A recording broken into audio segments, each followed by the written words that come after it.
Estoy cansado, jefe. Cansado de tanto viajar solo como un gorrión en la lluvia. So, the topic of trust is a really weird one for me, as I am someone with trust issues. I find it hard to actually trust someone fully and then find myself questioning other people's intentions and motivations. And yet, I still find myself being or seeming too trusting. How that works, I don't fucking know. It's a really weird thing to deal with, and I'm not entirely sure where exactly it stems from, but I know I've always been an open book to people. I've never hidden my emotions, at least not very well, and I've never kept secrets unless they weren't my own. I've never felt the need to hide what I think or what I'm going through because I never saw the point. I was brought up to tell people I trust what I'm feeling. As I got older, I thought this was the best approach since people started talking more about how bottling up your emotions and experiences can negatively impact you, so I thought I was doing the right thing. I thought I was being honest and transparent and that it couldn't in any way bite me in the ass. Until it bit me in the ass. I won't go into too much detail about the actual subject itself, but I went through something that was pretty traumatic. I don't like to use that word because I think it oftentimes gets misused and is almost becoming kind of a cringe word now. But I think it's safe to say that I did develop some trauma from that experience, so it's the word I'll use. It was based off a decision I had to make, and while I didn't want to make this decision, I also felt like I had no choice. I felt like it was the best thing to do, not necessarily for me, but for the bigger picture, and that I'd have been selfish to have chosen otherwise. At the time, I had a small group of friends, and one of them specifically told me that they would support me no matter what. The day came when I'd have to follow through with my decision, and I heard nothing. Not a single person reached out to me. But I gave them the benefit of the doubt, and I thought maybe they wanted to give me some space. Months went by though, and still not a peep from anyone. I then come to find out the next year that that friend, the one who said they'd support me unconditionally, had spread my, for lack of a better word, misfortune. Not only did she tell people that I barely knew and did not trust what I had gone through, but she also twisted it completely. She claimed that I had done it all for attention, and basically just called me a monster. She knew why I had made my decision.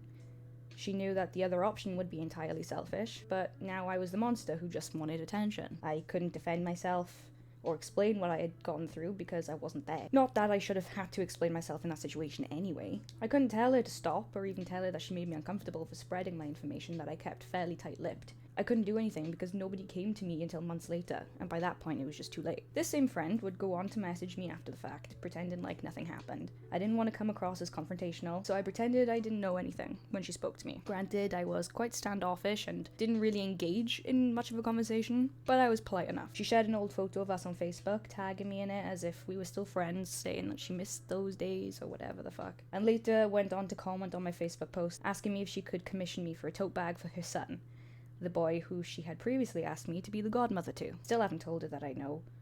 I watch as she struggles with friends, and instead of reaching out or even confronting her, I just let it happen. If the time comes, maybe I will tell her that I know everything she said. But honestly, I shouldn't need to. She should know that she overstepped the line by a mile, and if she can't figure that out on her own, then she's not the type of person I want in my life or my inner circles. This is why I don't believe in trusting people right off the bat anymore. I genuinely saw her as one of my closest friends, and I let her tell me anything and everything she wanted to tell me.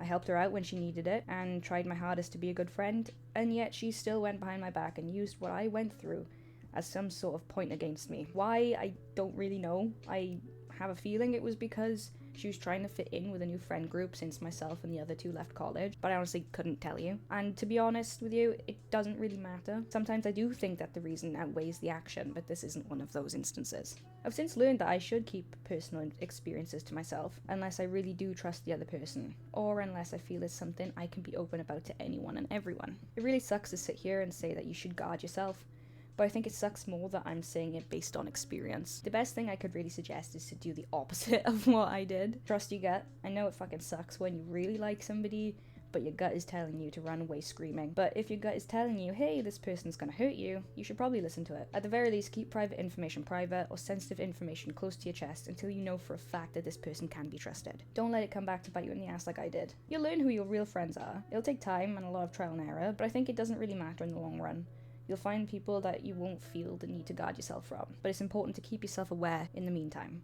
This doesn't mean to push everyone away or grow eyes on the back of your head so you can take in your surroundings every second. Just be a bit more careful with what you tell others, especially if it's sensitive information. It's yours and yours alone, and while other people have no right to use that against you, there's always someone who will. Because people are cunts.